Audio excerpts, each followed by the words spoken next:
መምረጥን ስናስብ እንግዲህ በትክክል እንዳንወስን የሚያደርጉን በትክክል እንድንወስን የሚያደርጉን ብዙ ተጽዕኖ የሚፈጥሩ ነገሮች አሉና እነሱን መዳሰሱ ጥሩ ይመስለኛል። ግን በተክላላው ስለ ምርጫ ስናወራ ለሁሉም ሰው የሚስማማ አንድ ትክክለኛ ምርጫ ማግኘት ከባድ ነው። ሁሉ ጊዜ አንችልም፣ ኦልሞስት ኢምፖሲብል ነው። እና ምርጫዎቻችን ብዙ ጊዜ መሆን ያለባቸው ከማንነታችን አንጻር ነው። እኔ ካለሁበት ሁኔታ ከማንነቴ ከእሴቶችን ካሉኝ የህይወት ግቦች አንጻር ለኔ ትርጉም የሚሰጥ ለኔ የሚስማማ ትክክለኛው ምርጫ የቱ ነው የሚለውን ነው በየቀኑ ማሰብ ያለብን እንጂ ለሁሉም ሰው የሚስማማ አንድ ጠቅላይ ምርጫ አማራጭ ማግኘት በጣም አንዱ ይሄ ነው መሰረታዊ ነገር። ከዛ ውጪ ምን ነገሮች ደግሞ ተጽዕኖ ያደርጋሉ ብለን ስናስብ ስሜት ለምሳሌ በጣም ተጽዕኖ ያደርጋል። ብዙ ጊዜ ሰዎች ከፍርሃት ብቻ ተነስተው የሚወስኗቸው ውሳኔዎች አሉ። ባሉበት በጣም ከፍተኛ ደስታ ላይ የተሳሳተ ውሳኔ ላይ ይደርሳል። ምን ስሜት ላይ እንዳለን መረዳት፣ ውሳኔውን በምንወስንበት ሰዓት ምን እየተሰማኝ ነው አሁን የሚለውን መረዳት ማዳመጥ ተገቢ ነው። ግን ስሜቱ እንዲወስን መፍቀድ ነው ትክክል የማይሆነው ማለት ነው፣ ትክክለኛ ውሳኔ ጋር መድረስ ከፈለግን። ሌላው አስተዳደግ በስነ ልቦና አንዱ በጣም ትኩረት የሚሰጠው ነገር የልጅነት አስተዳደግ ነው። ልጆች ከወላጅ ጋር በተለይ ከአሳዳጊ ጋር ያላቸው የስሜት ቁርኝት በኋላ ካደጉ በኋላ ውሳኔ ላይ ብቻ ሳይሆን ብዙ ነገሮቻቸው ላይ ተጽዕኖ ያመጣል። ለልጆች ያው ዓለማቸው አሳዳጊያቸው ነው፣ ወላጃቸው ነው እና ከእናታቸው ፍቅር ካላገኙ፣ እንክብካቤ ካላገኙ፣ በራባቸው ሰዓት ምግብ ካልተመገቡ፣ ባለቀሱ ሰዓት ትኩረት ካላገኙ ወይም ዲስኮምፈርት በተሰማቸው ባመማቸው ሰዓት ምቾት ካልሰጠቻቸው እናታቸው በአንድም በሌላ ምክንያት መገኘት ካልቻለች እና ይሄን ካልሰጠቻቸው ወይም እየተገኘች በመሀል ደግሞ የምትጠፋ ከሆነ የሚያድርባቸው ጥሩ ያልሆነ ተጽዕኖ አለ። ማግኘታቸው ደግሞ የሚያመጣው መልካም የሆነ ተጽዕኖ አለ በኋላ ላይ እና መልካም ሲሆን ወይም ይህንን በደንብ ሲያገኙ ከእናትም ከአባት ሲያገኙ ብዙ ጊዜ የሚሆነው ምንድነው ሰዎችን ማመን ይችላሉ፣ ሁኔታዎችን መወጣት ይችላለሁ የሚል እምነት ራሳቸው ላይ ያሳድራሉ። ስለዚህ የሚወስኗቸው ውሳኔዎች ማህበራዊ ህይወት ላይ ቢሆን፣ ስራ ላይ ቢሆን፣ ሌሎች ነገሮች ላይ እዚህ ላይ ተመርኩዘው ስለሚወስኑ መልካም የሆኑ ትክክለኛ የሆኑ ውሳኔዎችን የመወሰን እድላቸው ከፍተኛ ይሆናል። እንደዚሁ ደግሞ ያላቸው ቁርኝት ደግሞ ጥሩ ካልነበረ፣ ለምሳሌ አንዳንድ ሰዎች በልጅነታቸው በጣም በሚያምኑት ሰው ጥቃት ይደርስባቸዋል። የቅርብ በሆነ ሰው፣ በቤተሰብ በዘመድ ጥቃት ይደርስባቸዋል እና በኋላ ሲያድጉ ያ ምን ያመጣል? ያ በጣም ያመኑት ይጠብቀኛል ብለው ምናልባት ያሰቡት የሚያስፈልገኝ ያቀርብልኛል ብለው ያሰቡት ሰው ስላጠቃቸውና በልጅነታቸው ያ ስለተቀረጸ ካደጉ በኋላ ሰውን ማመን ይከብዳቸዋል። ስለዚህ ጥሩ የቡድን ሰራተኛ መሆን ይከብዳቸዋል። ለውሳኔዎቻቸው ኃላፊነት መውሰድ ይከብዳቸዋል። ኮሚትመንት ውስጥ መግባት አሁን ለትዳር ሲዘጋጁ መወሰን ይከብዳቸዋል እንደዚህ አይነት ሰዎች እና እንደዚህ እያለን መሄድ እንችላለን። በልጅነቱ ላጠፋው ጥፋት ሁሉ በደንብ የሚገረፍ የነበረ ልጅ ከሆነ ካደገም በኋላ ለእያንዳንዱ ስህተቱ ከባድ ኮንሲኩዌንስ የሚጠብቀው ስለሚመስለው ውሳኔን የመሸሽ ላለመወሰን የመጣር ማዘግየት እንደዚህ ይኖራል። ይሄ እንግዲህ በእያንዳንዳችን ህይወት ውስጥ ልናየው የምንችለው ነገር ነው። በደንብ ብናየው አመራር ላይ ተቀምጠን ቤተሰብ እየመራን ድርጅት እየመራን ስራ እየሰራን ግን ለመወሰን የምንቸገር ሰዎች ወደ ኋላ ሄዶ ልጅነታችንን ማየት መፈታት የሚችል ነው፣ መስተካከል የሚችል ነው። ግን እሱ አንዱ ተጽዕኖ የሚያመጣ ነገር ነው። ሌላው ስለ ራስ በቂ ግንዛቤ አለመኖር ጥንካሬና ድክመትን ሊሆን ይችላል። ሰልፍ አዌርነስ የምንለው በቂ ግንዛቤ የሌለው ሰው ቅድም እንዳልነው ምርጫችንን ትክክልም የሚያደርገውም ማያደርገውም ከኛ ማንነት ስለሆነ የምንነሳው ስንመርጥ ከኛ እሴት ስለሆነ ከኛ እምነት ከኛ የህይወት ግብ አንጻር ስለሆነ የምንወስነው የሆነ ሰው ስላደረገው ለኛ ትክክል ላይሆን ይችላል ያ ነገር። የሆነ ሰው ስለመረጠው ለኛ ትክክለኛ ምርጫ ላይሆን ይችላል ያ ነገር እና ማንነቱን የሚያክሰው ትክክለኛ ምርጫ የመምረጥ እድሉ በጣም ከፍተኛ ነው። የመጨረሻው ደግሞ ምክንያታዊ ነን ብለን አስበን ራሱ በስነ ልቦና ምን የሚባል ነገር አለ? ኮግኒቲቭ ባያዝ የሚባል ነገር አለ።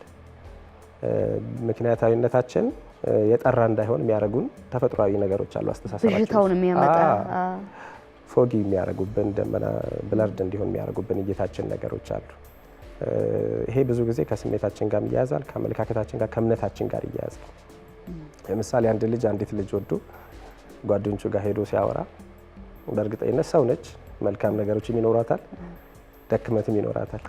ግን በእርግጠኝነት በወደዳት ሰዓት ገና አፍላ ፍቅር ላይ ባለበት ሰዓት የሚያወራው ስለ መልካም ነገሮቿ ብቻ ነው።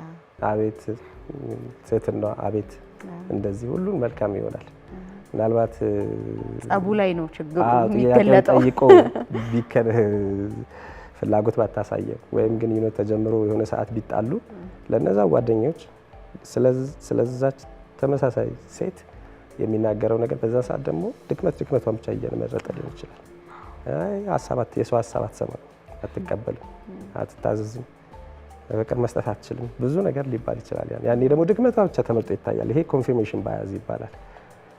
ከእምነታችን ጋር ወይ በዛ ሰዓት ካለን አመለካከታችን ጋር የሚሄዱ ማስረጃዎችን ብቻ እየመረጠ አእምሯችን ይሰበስባል፣ ማስረጃዎችን ይሰበስብልናል ማለት ነው። እና እሱ ማስረጃ ብቻ ይዞ የሚወስን ሰው በዛ ሰዓት የሚወስነው የተሳሳተ ውሳኔ ነው የሚሆነው። እና ባያዞችን ማስወገድ ሚዲያ ላይ ብዙ ጊዜ ይሄን ትጠቀሙታላችሁ። አሁን ስለ ልቦና የሚያውቅ ሰው ብቻ ነው ይሄን የሚረዳው። ማስታወቂያዎች ሲሰሩ በብዙ ሰዎች ዘንድ በአጭር ጊዜ ውስጥ ተቀባይነት ያገኘ ይባላል። አሁን በሶሻል ፕሩፍ ባያዝ ወይም ፋላሲ ይባላል። ብዙ ሰዎች ስለተቀበሉት ትክክል ነው ማለት አይደለም። ወይም የሆነ ታዋቂ ሰው ስለሚጠቀም ያን ፕሮዳክት ጥሩ ፕሮዳክት ነው ማለት ላይሆን ይችላል። ከሌሎች ፕሮዳክቶች አንፃር የሚሰጠው አገልግሎት ታይቶ ነው መመዘን ያለበት። እነዚህ ትንሽ እይታችንን ስለሚጋርዱ ስክነት ይፈልጋል። የጭንቅላት መምረጥና መወሰን የአይምሮና የልብ ስክነት ይፈልጋል። በደንብ ጊዜ ወስዶ የልጅነት ተጽዕኖ ካለ ማየት እኔ ላይ እንዴት ነው ያለፍኩት፣ እኔ አሁን ያም እንዴት እያደረገኝ ነው ህይወቴ ላይ መወሰናቸው ውሳኔዎች ላይ ስሜት መቆጣጠር ላይ ይሄ ኢሞሽናል ኢንተለጀንስ የምንለው የስሜት ብልሃት የሚባለው አሁን በጣም ትኩረት እያገኘ ያለ ነገር ነው በስነ ልቦና። ከእውቀት ባሻገር ሰዎች ስሜትንም በደንብ መረዳት የሚችሉ መሆን አለባቸው ይላል። የሰዎችን የራሳችንን ስሜት መረዳት ማኔጅ ማድረግ እዚህ ስሜት ውስጥ ስለሆንኩኝ አሁን ባልወሰን ይሻላል ብሎ ማቆየት ሊሆን ይችላል። ወይም ደግሞ ከዚህ ስሜት አንጻር ነው እንዲመወሰን እየፈለግኩ ያለሁት ስለዚህ ትክክለኛው ወደዚህ ነው ሊሆን የሚችለው ብሎ ከስሜቱ በተቃራኒ መወሰንም ሊሆን ይችላል።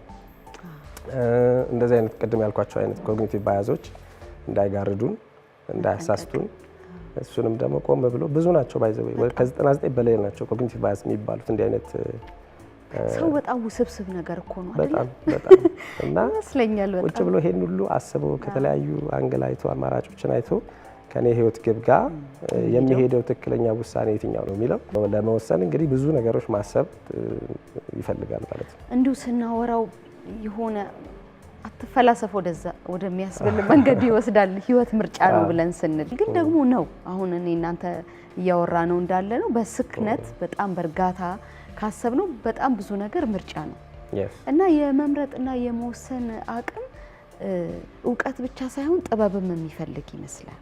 ዊዝደም የሚባለው ማለት ነው። የዚህ ጥበብ መገኛው እንዴት ያለ ነው? መሰረቱ ራስን ማወቅ ነው ብዬ ነው የምገምተው ወይም የማስበው። ራስን ማወቅ በጣም ወሳኝ ነው። በጣም ወሳኝ ነው። አንድ አትሌት መሆን ወርልድ ክላስ አትሌት መሆን የፈለገ ሰው በየቀኑ የሚያደርጋቸው ነገሮች፣ የሚወስናቸው ውሳኔዎች ምን ያህል ሰዓት ፕራክቲስ ላይ ማሳለፍ አለበት፣ ምን አይነት ምግብ መመገብ አለበት፣ ምን አይነት ሰዎች ጋር ማሳለፍ አለበት የሚል በጣም በርካታ ምን ያህል እረፍት ማረፍ አለበት የሚለውን ለመወሰን መጀመሪያ ራሱን ማየት ነው ያለበት። እውነተኛ አቅሙ አለኝ ወይ እንደ አትሌት ለመሆን መጀመሪያ ያለበት እድሜ ማተር ያደርጋል አይደል? ፊዚካል ፊትነስ ይጠይቃል፣ ያለበት ሁኔታ ይወስነዋል። ስለዚህ ያለውን ነገር መረዳት፣ ከዛ ደግሞ የህይወት ግባችንን መለየት፣ መሆን የምንፈልገው መለየት። ብዙዎቹ የምንወስናቸው ውሳኔዎች ተያይዘው ተደጋግፈው እዛ ጋር የሚያደርሱን እንዲሆኑ ማለት ነው። ያንን መለየት ማሰብ በደንብ ይፈልጋል። እኔ ብዙ ሰው ቁጭ ብሎ አስበው ራሱ የህይወት ግቤ ምንድን ነው፣ በዚህ ምድር ላይ ኖሬ ሳልፍ መጨረሻ ላይ ሰርቼ ማለፍ የምፈልገው የመጨረሻው ነገር ምንድን ነው የሚለው ብዙ ጊዜ ወስዶ የሚያስብበት አይመስለኝም። ይደክመናል አይደለ? እውነት ነው። አድካሚ ነው ሀሳቡ፣ ከባድ ነው ለመናገር እና እሱ በጣም ወሳኝ ነው። በእኛ እድሜ በተለይ ሲደርስ ሰው ጉልምስና ላይ ሲደርስ ፉል አደልት ሲሆን ሙሉ ሰው ሲሆን ይሄንን በቃ አስበው ጨርሶ ማድረግ የሚፈልገው ማወቅ ያለበት ጊዜ ነው። ይሄ ስለ ልቦናም እና ዝም ብለን ኖረን የምናልፍ ሰዎች መሆን የለብንም። ራስን ማወቅ በጣም ወሳኝ ነው። አንዳንድ ድርጅቶች ለመቅጠር ራሱ ፐርሶናሊቲ እና ጆብ ማች ይሰራሉ እና እንደዚህ የፐርሶናሊቲ ቴስት ይሰጣል። አሁን ኦንላይን ፍሪ ብዙ ፐርሶናሊቲ ቴስቶች አሉ። እንደዛ ወስዶ ማወቅ ይቻላል። ከሰዎች ጋር በመማከር የሚያውቁን ሰዎች፣ ያሳደጉን ቤተሰቦቻችን፣ ዘመዶቻችን፣ ጓደኞቻችን በማማከር ምን አይነት ሰው ነኝ ብንላቸው ብዙ ነገር ይነግሩናል። የራሳችን ደግሞ እይታ አለ። አንድ አይነት አይደለም። ብዙ ጊዜ ባይዘው ሰዎች እኛን የሚያዩበት መንገድና እኛ ራሳችንን የምናይበት መንገድ ሊለያይ ይችላል። ስለዚህ ራስን ማወቅ በጣም ወሳኙና የመጀመሪያው ነገር፣ የህይወት ግብን መለየት በጣም ወሳኙ ነገር። ከዛ በኋላ የምንወስናቸው ጥቃቅን ነገሮች ቀላል ነው የሚሆኑት። ከዛ አንጻር ስለሚቃኙ ቀላል ነው የሚሆነው። ራስን በማወቅ ውስጥ እሴትም አለ። ለምሳሌ አንዳንድ ሰው ነፃነቱን የበለጠ ይፈልጋል። ከደህንነት ይልቅ ከሴፍቲ ይልቅ ነፃነት የሚያሳስበው ሰው አለ። ስለዚህ ሪስኮችን ወስዶ በአጭር ጊዜ የጊዜ ነፃነቱን ሊሆን ይችላል፣ የገንዘብ ነፃነቱን የሚያገኝበትን መንገዶች ፈልጎ ሊያገኝ ይችላል። ያን ለማድረግ ግን ብዙ ሪስኮች መውሰድ ሊኖርበት ይችላል አይደለ? አንዳንድ ሰው ደግሞ ከነፃነቱ ይልቅ ደህንነቱ የሚያሳስበው ሰው አለ። እንደዛ አይነት ሰው ያው እንደ አብዛኞቻችን የሆነ ስራ አግኝቶ የሆነ ቋሚ ደሞዝ ይዞ ቤተሰብ እያስተዳደረ ይኖራል ማለት ነው። ስለዚህ እሴቶቻችን እነዚህ እሴት ነው የሚባሉት እና ውስጣችን ያሉት እሴቶቻችን ምንድን ነው የምር የምፈልገው የሚለውን መረዳት ብዙ ጊዜ ወደ ውስጥ ማየት በጣም ጥሩ ነው እና መነሻው እሱ ይመስለኛል። የጥበቡ መነሻ ያለው እዛ ጋር ነው። የእያንዳንዱ ሰው መንገድም የተለያየ የሚያደርገው ምርጫም የተለያየ የሚያደርገው ከማንነታችን ስለምንነሳ ነው፣ ከራሳችን ስለምንነሳ ነው። የተለያየን ስለሆነ በብዙ ነገር ያንን ይዘን ከተነሳን ውሳኔዎቹን መወሰኑ ወይም መምረጡ ብዙ ከባድ አይሆንም ብዬ አስባለሁ።